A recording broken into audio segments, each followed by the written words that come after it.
Hello and welcome to episode 27 of the GuildMag podcast. As you can see, I am joined by Aaron and Kent this week. Once again, not Ali. So say hi, guys. Hi. And Kent has done an Ali and forgotten to unmute his microphone. We've always got to have one. So this is Kent. Yeah, anyone who's been watching hasn't seen him before. So I guess we're going to kick things off with, do you want to tell us a little bit about yourself, Kent, what you do at GuildMag, how long you've been playing Guild Wars for, all that kind of shebang? Alright, I'm a writer for GuildMag, web content writer, and for the magazine. I've been playing Guild Wars since the first Guild Wars Prophecies. I think it was 15, and I first started playing on my older brother's account, and then I got my own account, I think, on my 16th birthday. So, yeah, that was, I think that was about 6 months after the game's initial launch. So, yeah. Wow. And since then, all the way. So, yeah. Long-time veteran then. Yeah. So yeah, and this is Aaron, who you've seen not last week, the week before, maybe? I don't remember. It's like 3 weeks ago, I think. Oh, well, there we go then. So yeah. So, on today's show, we've got a fair bit to get through. I'm going to call it a semi-slow news week, because there's been stuff, but it's not necessarily stuff that's interested me all that much. So we've had things like the rebuilding of LA, which is actually quite interesting, and we're going to talk about that. We've had updates on what's happening in World v World and a Dragon Hunter PvP stream. We'll talk a little bit about that, but I think it's only Aaron that knows too much about World v World. So we'll kind of just nod along and go, yeah, I agree with that. Play a little bit. Yeah. I kind of know how World v World works, but not enough. Yeah. And the big news that's got everyone excited is the closed beta this Tuesday. So we're going to share some details on that, on what's happening there, and just some other bits and bobs going on. But before we get into that, I just need to do a quick announcement. So this is going to be the last GuildMag podcast for the next 3 weeks. We will return in a month's time. And the reason for that is because I've got exams for the next 3 weeks. So no time to do a show. But we'll be back in a month's time. Hopefully with Ali. We'll see how she's feeling. If not, more awesome people. So on to this, today's show. We'll start off, as we always do, with the Gem Store news. Briefly, so 2 new things this week. We have the Snow Owl mail carrier available in the Gem Store, plus in Blackline chests there is a chance to get Raven and Parrot mail carriers. So if that's your thing, then go for it. And new weapon skins, Daydreamer weapon skins have been released. This is actually another set I don't mind the look of, surprisingly. I'm normally all like meh with Gem Store skins, but the last 2 sets I've actually quite liked. I especially like the sword and the greatsword on them. They're quite... The greatsword I especially like because it actually looks like a greatsword for once, rather than like some jagged gnarly thing that's like all the way out here and like twice the size of your actual character. You mean like a Buster sword? Rather than a corrupted corn dog, basically. Yeah, basically. Yeah. So yeah, I kind of want some. Do you guys like the look of the Daydreamer weapon skins? Longbow. I love the bows. The bows are beautiful. Cool. Yeah, the bows are the ones that stood out to me as well. I was kind of meh on the rest of the set. The hammer's really cool. But the thing I really like about the short bow in particular is it's not so small to the point of being pointless. Like, the short bow is actually big enough to function as an actual bow, but it's still clearly a short bow, which is something they don't achieve with most of the other short bows. Yeah. I bought the longbow yesterday, actually. So it's a really nice bow. Ranger now. Yeah. It's very nice. They seem to be doing this trend lately of the weapon skins aren't all in your face glowy. I think kind of like after the Chaos weapon skins, they've kind of gone, ooh, let's not go that glowy anymore. And subtle glow. Subtle, and it's really nice. It reminds me of the Phoenix weapon skins that aren't too over the top in your face, but have the subtle effects like the glowy shiz. So I like them. I may or may not be getting one. If someone wants to buy me one, then you're more than welcome to. I am Send now poor, donations. so... Yeah, so in other news, just some stuff that's been happening around GuildMag from last week. We have had a couple of awesome blog posts that I'd like to kind of bring out. So the first is last week we had the Reaper specialization. Was it last week? It was last week, I think. Yeah. The Reaper specialization revealed. And then this week we had a collaboration piece written by Draxinic, Star Conspirator, who were on last week on the podcast, and from Chris Watt as well, who you may have read some of his articles around the website and in the magazine. And they kind of analyse what the info we got on the Reaper, and they actually make a interesting connection between the Guild Wars 1 Dervish class, who wielded scythes, and the scythe-wielding Reaper in Reaper Shroud. So yeah, it's an interesting read, and it kind of picks up where we left off last week on the podcast. And then the second blog post is written by Star Conspirator. She's getting all the posts this week, and it's called Content of Our Own. And she basically talks about how the community's created its own endgame in Guild Wars 1, and how that can be applied to Guild Wars 2 kind of months after Heart of Thorn's release. And she's looking for what player-created activities you enjoy engaging in. So do you guys have any player-created activities you do in Guild Wars 2, or you did in Guild Wars 1? Oh yeah, my guild is all about making up our, like, every week we do community events where we just make up our own little game in the game and play it. It's very fun. Yeah. You have to be there. Yeah. Yeah, it's interesting. It's an interesting read, and it definitely reminds me of all the kind of events that went on in Guild Wars 1, things like, and then still on Guild Wars 2, things like the Pink Day in LA, the MS Toga Party, all that kind of things that have kind of transferred between the games. So yeah, definitely go and check out those blog posts. And then the last little bit of announcement-y stuff I have to give is, once again, carrying on from last week, we are still in need of editors. So if you fancy joining GuildMag, one of the oldest Guild Wars 2 fan sites around, and being part of an awesome community that these guys are part of, and I'm sure they'll tell you that it's amazing, won't you? Won't you tell them? Then yeah, we need you. So go to guildmag.com/join, or send an email to apply@guildmag.com for more information. And that doesn't mean to say we don't want writers or designers or any other kind of skills you can bring, but especially editors. So if you're good at writing, you're probably good at editing as well, and you get to tell people off when they're wrong. So it's always a bonus. And I started. Tell me off a lot. Yeah. So. I started as an editor, and who knows? 2 years down the line, you could be the next admin of GuildMag. So that's all the news this week. We're gonna just jump straight into what we're gonna talk about. So the first big thing then is Lion's Arch nears construction, according to Arena's latest blog post, with a new player poll announced to kind of be able to decide on the names of some of the various new places in LA. So it's finally being rebuilt.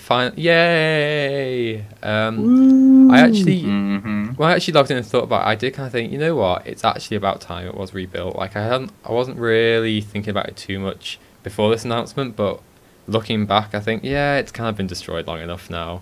So I'm quite happy that it's finally being rebuilt. The one thing that I wouldn't say not happy about, but not kind of met about, is it's not really going to be a gradual process. Things just kind of go boop, then they're there one patch, which is a bit disappointing, but I kind of get why it's happening, because from a technical point of view, it's quite it'll be quite intensive, because you kind of just generally do all areas in one go and pass it on to the next department and so on, rather than just like do one building and then the next building. But yeah, so what do you guys think about LA being rebuilt? Excited? Yeah. Well, at least I might actually want to hang, around that city again. Yeah. Now. But I'm not sure. Like, part of me feels like it's I do think it's a little too fast. I mean, when I think about when the Karka first, I mean, they didn't do too much damage, but I remember how long it took for that lighthouse to be rebuilt, or the new lighthouse to be rebuilt. Like, I think it was, like, in construction for just months upon months, and I was like, when is this thing going to be done? And then, yeah, it wasn't that important, but I always thought that it would be done a lot faster, just in terms of game time. But whatever. Oh, and then what was it? The new area. I always forget the name in Divinity's Reach, where they held the Crown Pavilion. Yeah. That just kind of like, oh look, there's now a giant tent over the giant hole that was in the ground. Yeah, yeah. I mean, I suppose it's disappointing that it's not a gradual process, because everything just kind of, like with this, all the workers and all the structures just popped up overnight. We're like, oh, okay. But I get why they're doing it. I suppose it's nice to at least see some of the process of the workers starting to build it, rather than it just magically being all fixed again overnight. But yeah, it's disappointing, but I think, considering they're also working on the expansion, it's, we can't expect too much, I don't think. And so the big thing that a lot of people were interested in is players get to name the various points of interest in the new LA. And Aaron actually had a blog post explaining the best names to choose. Best names. Dude, I got crucified for this post on Reddit. I'm pretty sure at this point my username is a running joke on Reddit. But yeah, Reddit was not happy with me. It was supposed to be a mildly humorous post, like, haha, choose the best names. It's it's subjective to everyone, who cares. But they took it very seriously. With anyone? No, Reddit is never happy, and Reddit has no sense of humor. So do you want to talk us through your particular choice of names, Aaron? The ones that earned you such favor? So people were fairly annoyed with me about my first one, which I chose City Central for the I'm going to agree with them there. I'm going to side with Reddit. So bland. So bland. So I chose that for the Canal Ward area, which is it's the northmost area in Lion's Arch right now. Is it not?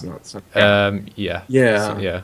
But I didn't like Doric's, the Doric name, because King Doric hasn't ruled in LA for a very long time, and his bloodline is now ruling up in Divinity's Reach, so screw him, right?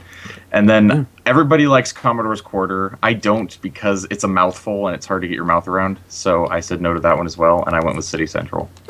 But how can you call it City Central when it's not even like the center of the city? Like, yeah, it's the Lion's Court is the center of the city. It's not a geographical name. It's a it's a philosophical name. It's the center of the city's business. Yeah, it's just so bland. Come on. It makes me think of a game like City of Heroes, or something more modern than Guild Wars. I didn't mind it. I went with Commodore's Quarter. So did I. Yeah. So if City Central gets in, then we all have Aaron to blame for this. Yeah. For the most part, I thought a lot of the names, I thought they could have come up with a lot of better names in general. Yeah. While we're going over this, let us know in chat what you guys what names you guys chose, and what ones you liked, you disliked. TK says, why not use the actual lion terms like the main? That would have been cool. Yeah, that would have worked for me. Yeah. So, the lighthouse then. What did you pick for that one? So this is the one that pretty much nailed me to the cross and erected it into the air. I did not choose Grady's Lighthouse because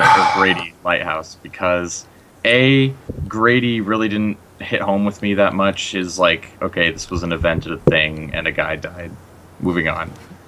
And B, I'm really big on how a name sounds and how it flows, and I didn't think Grady Lighthouse flowed very well as a name, so I picked Phoenix Roost.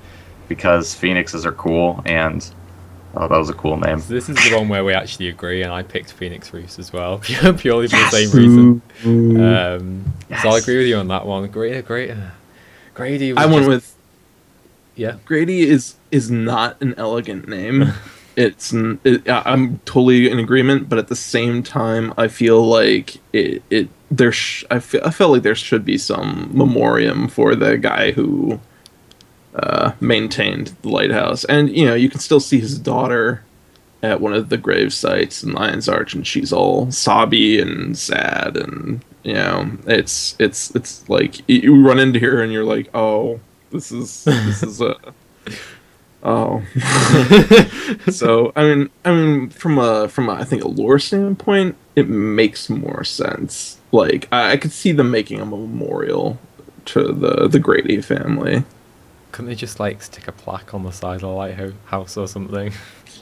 Well, I mean, they name stuff. I mean, like in our world, after people all the time, and I think there are plenty of people with less elegant names than Grady too. So, TK suggests, how about Lion's Eye for the lighthouse? That'd be quite cool. But I think Phoenix Roost is quite cool. At any rate, no one's choosing Beacon Point, right? No. It's just that's too much literal. Like Beacon's Perch. It's like City Central Beacon Point. It's just. It reminds me of Beacon's Perch from the original game, which it's not. Yeah. So the Lion's Court then, one of two choices. That's all it is. Lion's Court. Yeah, there's no choice. Anyone who chose Festival Plaza, you're not welcome on this podcast anymore. Get out. I don't know why you'd want to not have it be called Lion's Court. I mean, it's Lion's Arch. Yeah, no one's choosing festival whatever on this name. No one chose that. Like no one in the history of the universe chose that name. You know what? I think festivals should happen wherever they happen. So it's not like, oh well, it's just for Lion's Arch. Because I mean, we had the Lunar New Year, because I guess you can't say the Campton word anymore, but can't say the C word. In Divinity's Reach, which was I just went nuts over. So yeah. So the airbase, this is going to be a new building as an extra defensive measure. So you went with Apex Aerodrome, didn't you? I did. I did too. I like the alliteration. I also, but you know what? I hate the word aerodrome. I actually had to look it up in a dictionary, and I'm just like, why can't we just call this a hangar or airfield port or like people don't know what an aerodrome is, and I'm like, okay, so the more you know, but yeah, it's like yeah, I'm a writer, but I will happily admit I didn't know what that word meant either. So yeah. You're not the only one. Yeah. And I think a lot more people didn't know what that word meant than are willing to admit it. Yeah. If people don't use it that much in real life, I don't. Yeah. What did you go with, Rowan? I went with Marshall Aerodrome. I just didn't like Apex Aerodrome. It just sounded so crap. Like that's my beef with Marshall, though. Well, I think I picked from like the best of the what am I trying to say? The best for Bad Bunch I picked from, but Apex Aerodrome is just. It has alliteration. What does it even mean? It has no meaning behind it. Well, none of them really do, but Apex is the highest. Well, yeah.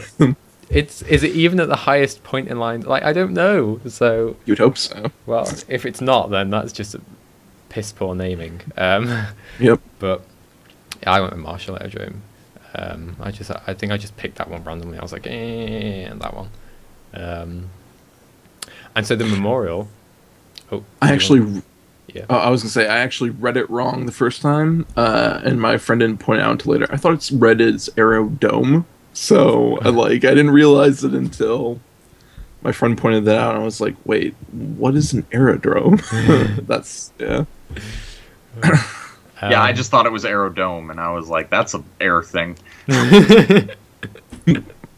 That is a thing that I don't know. Yeah, that sounds plainy. Mhm. And so the final thing then, the memorial. I think are we all in agreement here? Field of the Fallen. Did we all We get are. that one? Of Yeah, We course. are. that one. I think that one's the best. Theo Ashford Memorial is a mouthful that nobody's gonna pick. Yeah, Um, like, I mean, and I also get that he was like an important captain, but at the same time, it's like you didn't really get to know him. Like Grady Lighthouse made sense in that the lighthouse, it's just like, oh, it's the lighthouse, it's to the side, it's not that important. But a memorial kind of is, so it's got to have this like gravitas, this name that just kind of like sits in a lump in your throat, and you're just like, I hate you, Scarlet, forever. It's like it's a name that could have a song that goes with it. Hmm. Yeah. So Forever Memorial. I don't know who came up with that one, but I'm not. Like, what does that even mean? I like. No offense to whoever came up with that one, but the same thing went People- through my head. I was like, who even came up with that? People live on forever. Their memories. Oh, it's We all have our missteps. Yeah. That was that person's. Yeah, I completely agree. The one I made a joke about the fields of the fallen, that if Zaitan were still around, then if he had won, it would have been called Field of the Risen. And yeah. Oh god, that's your one joke allowed to this show used up. Mhm. So that was the rebuilding of LA. It's nice that they're kind of including people and getting to name new parts of the LA and stuff. Naturally, like the Evan Nashblade election, this will of course be rigged anyway, so what does it matter? Because Nashblade should have got in, and there'd be none of these No. crappy names if he No. had got in and Keel wasn't in charge of. Heal Oh, no. forever. No. I'm Team Nashblade, I think. Yeah. So that's the new LA stuff. Do we have anything else you want to bring up on that? I'm actually kind of curious because I know they showed those like few concept art pieces of it, and I was kind of curious. I mean, their concept art always looks huger or much larger in scope than it does eventually appears in game, usually. But like I was kind of confused because it looked like, with especially the first one, they had these like weird like blue magical, or maybe they were water pools, and then the gates around them. And I'm like, these looked like new ruins, so it looked like they were building like new ruins of Lion's Arch because it looked like stone. And To me, it really reminded me of a lot of the Utopia concept art, Yeah. and it looked really tropical. Yeah, I agree. It'd be awesome if it Mhm. ended up looking a bit like that, but it feels a bit out of place for what LA actually looks like at the moment, I feel. yeah. So unless they get like a load of new plants just imported, Yeah. I don't know. We'll Well, see, I guess. And I guess it feels like it's almost a move to what Southern Krita used to be, I think, in the original Guild Wars, which was super tropical. And Yeah, now there's it's like, and you go up north near Defendes. Yeah. And now it's like So that alpine. makes sense It's to me. like, that's a weird shift. Yeah. Yeah. So I guess we'll wait and see what the new LA ends up looking like. I'm excited. Moving on then to the thing that 2/3 of this show have no idea what we're talking about, is the World versus World upgrades happening. So the TLDR of it basically is that supply and gold cost for upgrades are being removed, and upgrading will happen automatically over time, instead of what happens at the moment. And the upgrades will be grouped into tiers as well. So camps will have 2 tiers, everything else will have 3 tiers, and Dolyax, with the supply Dolyax, will reduce the upgrade time, and the sentries will be able to slow the Dolyax down. So it's kind of quality of life changes aimed at kind of making it fairer for players. 'Cause I know a lot of people were like, if players would take supply out of their keep and they were trying to save enough up to buy an upgrade, it'd be like, no! It'd be the end of the world. Well, and it's incentivizing a lot better gameplay, I think. Like, it's incentivizing you to really monitor your Dolyax and really keep track of your supply lines, because the sentries right now, a sentry can't kill a Dolyak. Sentries are literally pointless. So now the sentries will be able to cripple the Dolyaks with a 5-minute cripple that is only removable with a med pack from another sentry, which is totally cool because now people actually have to play that part of WW, which is amazing. And now killing sentries actually will serve a purpose, because right now the only purpose that killing a sentry serves is alerting the enemy to where you are. Otherwise, it does absolutely nothing positive. So it's a completely negative thing to kill a sentry, basically, and you should only do it if you're with a Zerg. There we go, then. Or you're going for that daily achievement. That's true, yeah. Let's be honest, we kill sentries all the time. Get that 100 world XP, all right? I kind of feel like the changes might also be better for people running defense, because now that you're not really saving up for defense, people are probably more likely to actually put effort into defending certain points rather than just being like, well, we'll just run around the map and capture things all the time. Yeah, that's always been the thing. Well, not always. That's the thing they've been trying to do with World v. World lately, is make defending as rewarding and viable as just going around capturing everything. So it's in a step in that direction. And TK says in chat, that's good for World v. World. Otherwise, killing Sentry for me was just the daily. So it was a lot of people.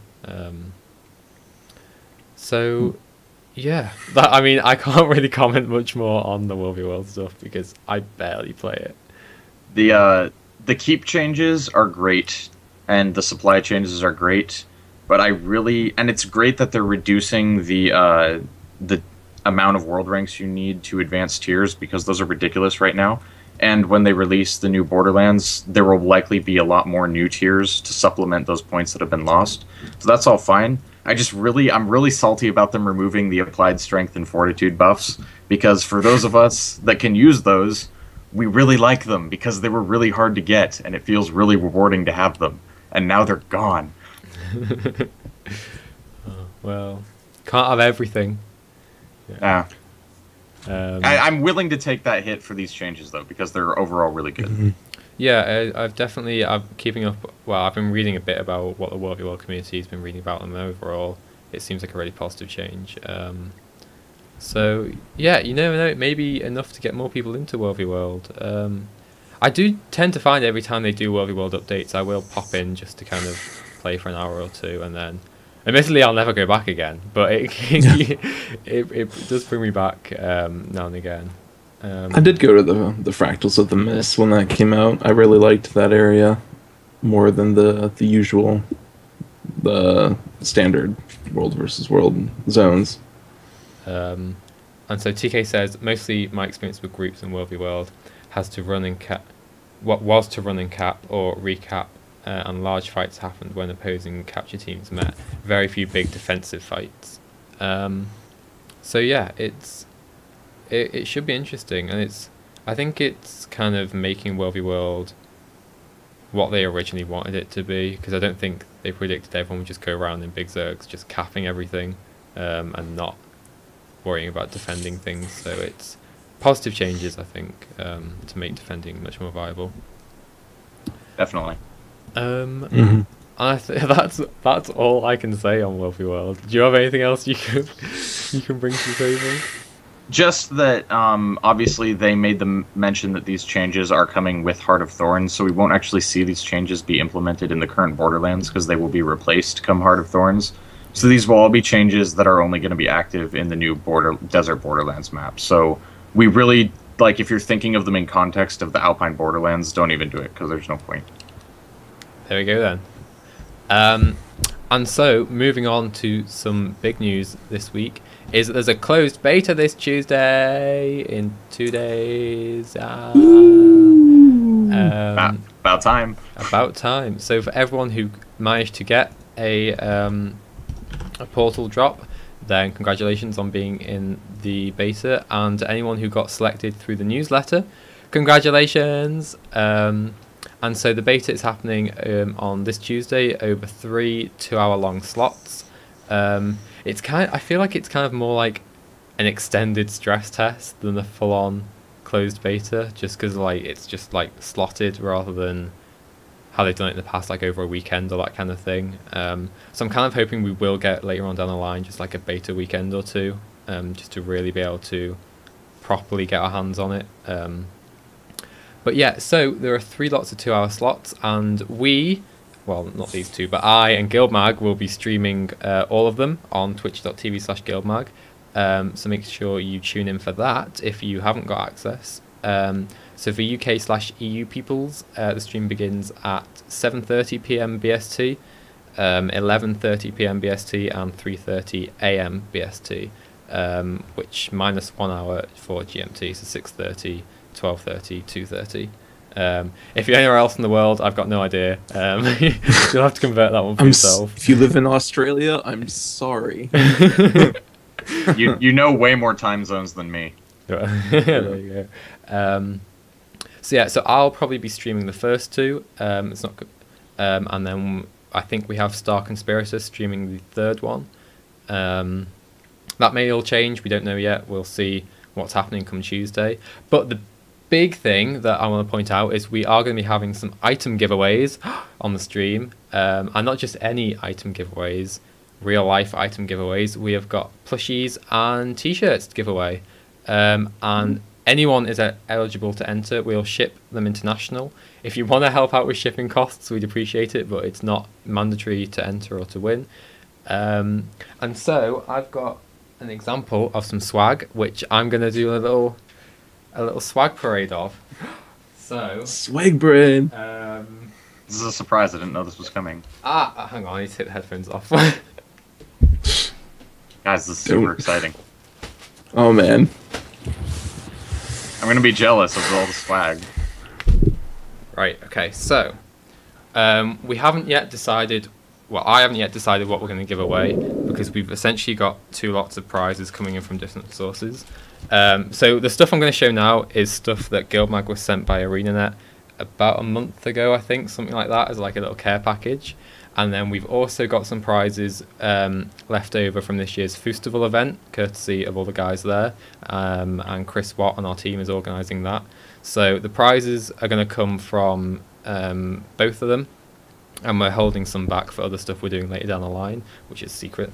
But the stuff I can reveal is we've got 6 plushies to give away. Hold on, let me get my plushie in case nobody's seen one before. So we've got 6 of these guys to give away. I should have brought mine. It's just over there. I lack one. And we've got t-shirts. So one thing I do need to point out is all the t-shirt sizes we have are in large or extra large. So unfortunately, we don't have any small or mediums. But still enter anyway. You know, you can wear one as 2, or I don't know what I'm trying to say. wear it anyway, even if it doesn't fit you. So we've got ones like that, which are just standard light grey with Guild Wars 2 logo on it. You can't really see it, but because it's packaged up. Like, trust me, it's pretty sick. Yeah. Yeah. We've got a black Could be the version. MV of all your friends. Again, you can't really see it, but trust me, it's cool. And then we've got some awesome Heart of Thorns ones, which have got Ritlock on the front and Heart of Thorns on the back. So you can win. I think I've got 3 of them, and we've got 5 of them. And Mr. Group. We've also got 2, I think. I don't know if these will be given away yet. They may or may not. I'll see how I feel, how generous I'm feeling. Let's hold this one up. We've got. Is that the scarlet shirt? We've got the scarlet shirt. This one. This is the female one, actually. A lady's large. So we've got the scarlet one. If I zoom that in, for people who haven't seen that before. Super jelly of anyone who has one of those. So yeah, you see, I wanted to steal one. I have one. I don't have one. Doesn't. Yeah. And I wanted to steal one, but we've only got 2. I just have the green Ritlock one. I've got. I have. Yeah. What ones do I've got the Ritlock one and something else that I can't quite remember. So yeah, so tune in Tuesday, twitch.tv/GuildMag beginning at 7:30 p.m. BST, 6:30 p.m. GMT, or whatever time the beta starts in your zone, to win some cool swag. And that's that. So yeah, I'm really looking forward to the beta. Are you guys looking forward to playing it? Oh yeah. definitely. I don't think anyone's going to answer that with no. To be honest. Yeah. No, I'm just gonna I'm skipping it. Not my cup of tea. Yeah. So we're going to be getting. Oh. I was gonna say that it's like I'm definitely looking forward to exploring more of Verdant Brink, and I kind of want to run into the new Hylic tribes in there, the Nuak, or I think they're the Nuak and the Itzel. So yeah, I didn't make it into the first stress test, and I haven't played it in a convention, so this will be my first time with Heart of Thorns. Yay! It's Ooh, really good. Awesome. Will you be rolling a Revenant? Oh yeah, gotta roll a Revenant. Yeah. I completely agree. So we're going to be getting to play with the outpost/adventures in Verdant Brink. So these are the things, for anyone who doesn't know what the adventure is, the things that they're going to have leaderboards for. In the first stress test, there was that kind of you flamethrower the vines thing. So they're going to have a couple more of them, show off what they really want to do with adventures. And we're also going to get to see a partially complete day-night meta event in Verdant Brink, and this is where the idea is you assist the packed forces during the day to build their defences and then try and survive the night against the Mordrum, which sounds really cool. And horrifying. And horrifying. So I can't wait for that. I think it's gonna be a really good. It's gonna be really good. I mean, the first stress test was good, but this is gonna be even better, I think. Yeah, I believe they mentioned earlier on that like the night event cycle is supposed to really ramp up in intensity and difficulty, so I really want to see the level change there between day and night. Yeah, it's kind of, I suppose, giving us our first indication of where they're going with this open world end game content stuff. So I'm really excited to see how it's going to fit into everything.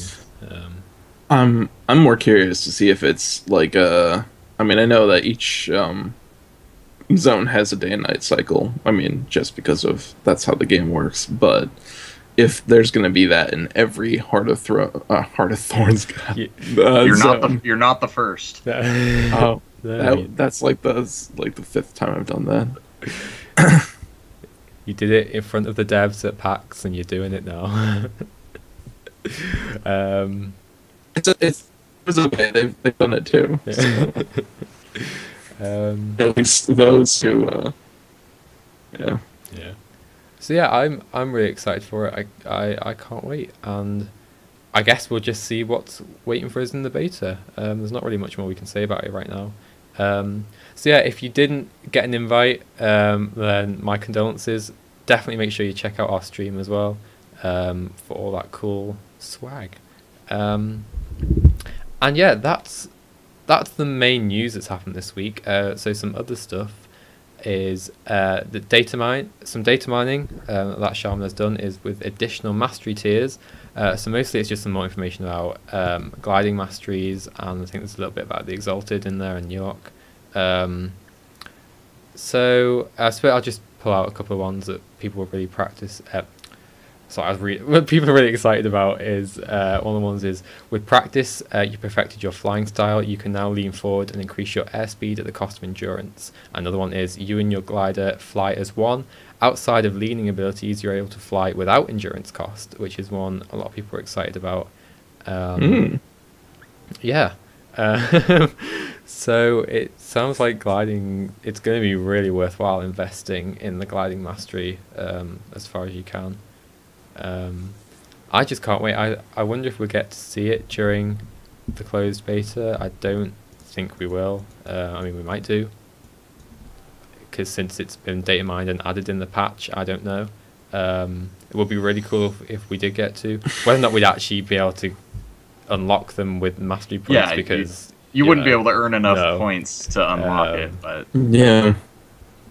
But yeah, we'll at least get to see them in the game. But it sounds really cool.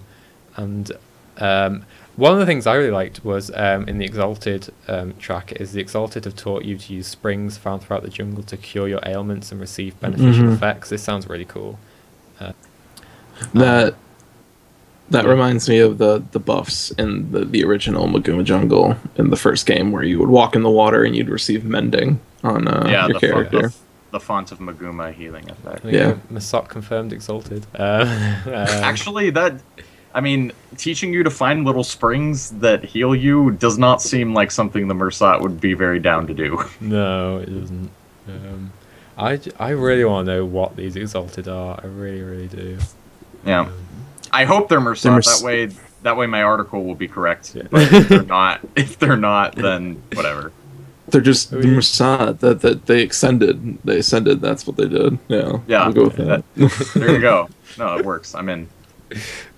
I think I genuinely do think it will be Masop, but just like a on-off ally / uneasy alliance with them kind of thing. If they are, there'll be an offshoot. Yeah. There'll be like an explanation for why they're different or something. I don't know. Yeah, they wouldn't just throw them in like they're good now. I don't know. Yeah. So data mining stuff interesting. Not really much we can learn from it at the moment. Just apart from it sounds like investing in gliding is going to be really worthwhile. So another piece of news I wanted to bring out is ArenaNet is going to be at E3 this year, which is happening on the 16th to 18th of June. So people have been questioning kind of what they're going to be doing there. Will they be announcing the start of pre-purchases? Because I know a while ago, was it a week ago maybe, there was data mining of a Heart of Thorns pre-purchase thing being in the client. Yeah, Really? so ArenaNet hasn't gone to E3 for many years because they got they got fined for being noisy a long time ago, like Guild Wars 1 era. Really? Yeah. And so they've kind of had a bit of a salty grudge to mention. I didn't hear that from anyone in ArenaNet. That's simply hearsay. But the thing about E3 is if there is a time and place to announce the release date for your game, it is at E3. You will never have more press eyes on your presentation. So if they're going to do a release date, it would make the most sense to do it at E3, and it would make the most sense to expect it at E3 because they haven't gone to it in so long. Like, this is their big deal thing. Mm-hmm. Yeah. And they're part of the PC Gamer, like PC gaming big thing, and the description of that is they're presenting developers, they're presenting new titles, development insights and releases, and just generally new information. So it sounds, if the community's right and everyone thinks it's going to be an August release date, they have to announce like a pre-purchase soon for it to be an August release date, I feel like. So this seems like the ideal time, I think. I feel like a lot of us, me included, like back in January, it seemed easy to buy into an August release date because it's like, oh, it's 8 months off. Now though, I wouldn't be so sure. We're only doing like 1 day, 3 2-hour window beta tests still, you know? Yeah. We still have a long way to go. I doubt August at this point. And this is the point I want to bring up, was does Heart of Thorns feel ready yet to you guys? Because I don't know. I've always had this thing where I felt like Guild Wars 2 launched way too quickly after its betas. Because they had like a few beta weekends and it was like a month later, oh, the game's out. And it to me, it never felt like they've really had time to work on all the feedback they got in the betas and polish it up. So I'm hoping like they're not doing the same thing here with Heart of Thorns, where it's like beta then release straight away. There were a lot of things left undone, I think, at the end of the game's creation, because they right after the game release, they went right into not only just like major like day one fixes. Well, I wouldn't say day one, but then they went into making Halloween and Lost Shores content. So that was, and we all know how Lost Shores went.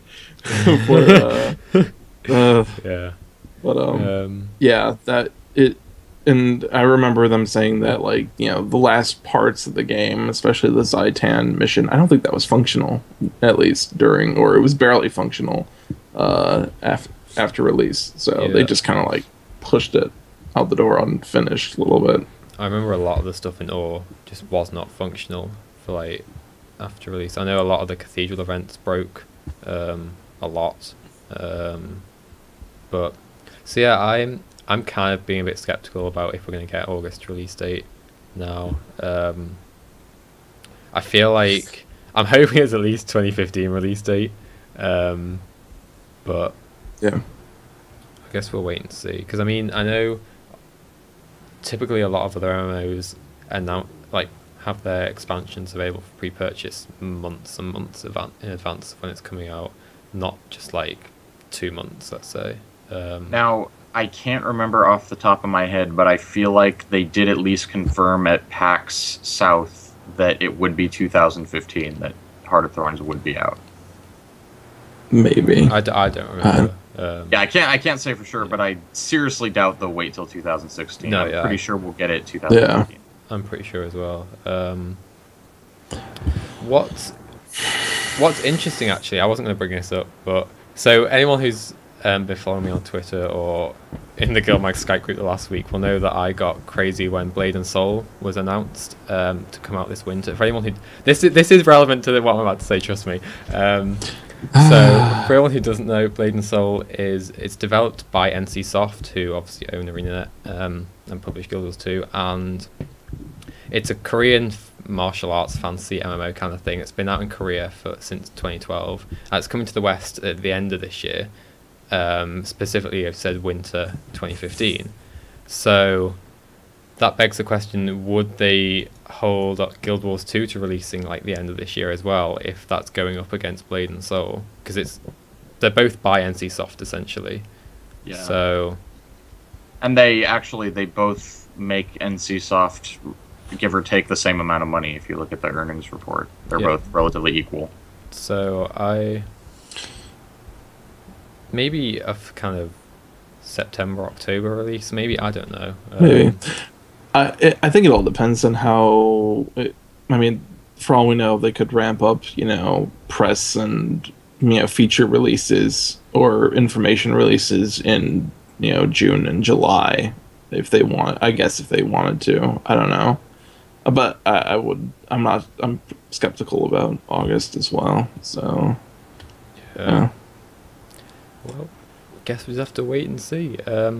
One thing, I mean, amongst everything else, I just hope they don't rush it. Like I feel like they did with the original game, and I'd rather wait a couple more months and have it right than have it rushed out the door. Oh yeah, definitely. And I really hope they take beta feedback on board and have time to work on it. But yeah, we'll have to wait and see on that one. And so the last thing I want to bring up for this show that happened this week is we hit 1,000 in-game days for Guild Wars 2 for head starters. And I think tomorrow marks 1,000 days for non-head starters, if I'm not mistaken. I don't quite remember. Perhaps. Or it might be today. It's somewhere across this weekend, the next few days, marks 1,000 days for non-head starters. So one thing I wanted to ask you guys is what's been your favourite moments from the last 1,000 days, and kind of what are you looking forward to in the next 1,000? Oh man, put you on the spot. Should I go first? Should I give you some time to think? Yeah. Okay, so a couple of mine are kind of not really that inspired, really. So my favourite moments of the past 1,000 days are getting my first legendary Sunrise, and then vowing never to do another legendary ever again. Starting Twilight. Playing with you guys, actually, the GuildMag Guild, and kind of being part of producing all the awesome content at GuildMag, I really enjoyed. And oh my god, I've been doing that for more than we've been doing that for 5 years. Oh my god. Anyway, what else? Times where I don't suck in PvP, they're good days. And I think just generally, I've just enjoyed most of my 1,000 days in Guild Wars 2. So you guys, what favourite moments? I think for me, it was one of them was definitely finishing my legendary shield, the Flame Seeker Prophecies. That was like huge for me, because it was like of all the legendaries I had to have, it was the most nostalgic of them. What else? I think season 2 of the Living Story was pretty big for me. I mean, I guess week by week playing, but after I played through it straight with like another character, not my main character, it was just, it was fun, and there was a lot of interesting challenges and lore, and just getting to that, and the first time doing it, getting to that last mission, and then seeing the two cinematics that they gave you, and just going bananas over it, because it's like Heart of Thorns, oh my god. But and then just having a million questions about the characters and where they're gonna be and the story. Yeah. That really brought the hype back for me. I remember I had the biggest smile on my face when that trailer was playing at the end of season 2. I was just like, ah. Yeah. So how about you, Aaron? Do you have any? Well, I guess since you both said it, my favorite moment would have to be crafting Sunrise and the Flame Secret Prophecies, which I have both. Wow. And then definitely my first 2 weeks in the game, just the wonderment and just the sense of wonderment about having this whole new world at my fingertips, and yet it also being a world I'm already familiar with at the same time was just awesome. Yeah, I remember for getting in game, I was like, is this actually happening? Having waited like so long and following the development so closely, I was like, oh my god, what do I do? And then you're in game, you're just like, whoa. I had played during some of the betas before release and the stress tests, but it's like it wasn't the same as like when you first booted up your actual game.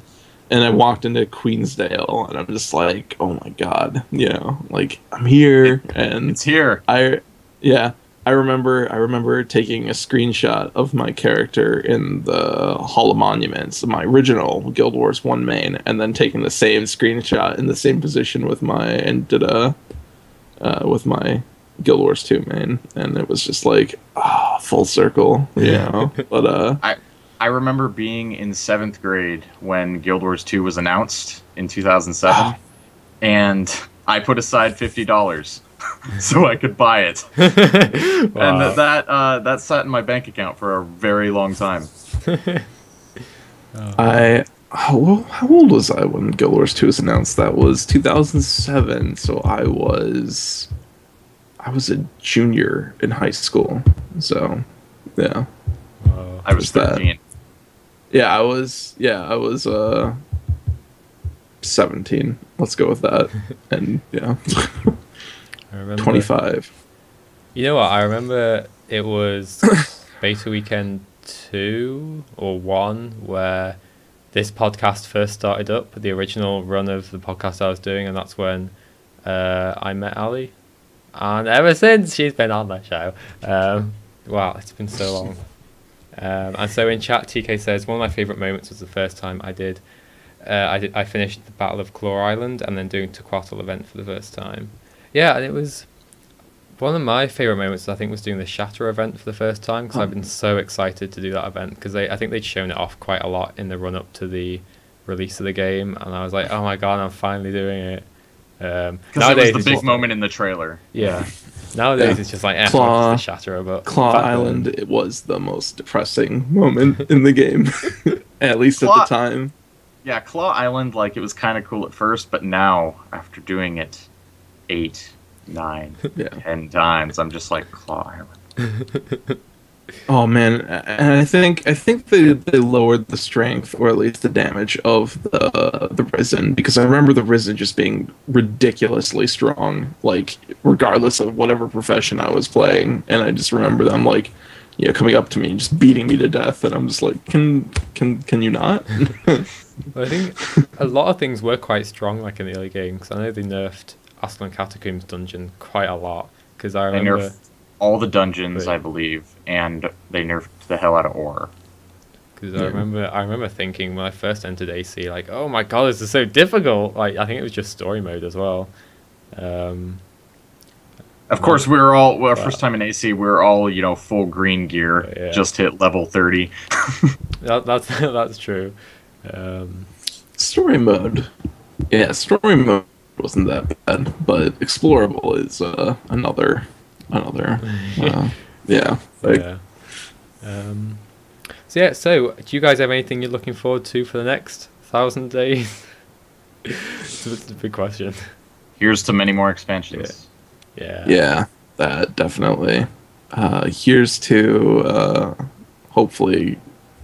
For me, character progression and like narrative progression is like the most important for NPCs, like, or at least the main NPCs and our characters as well too. I'm kind of More curious to see expansion, how. more expansions and living world. Yeah. I completely agree. Hopefully, we're all here in 1,000 days from now.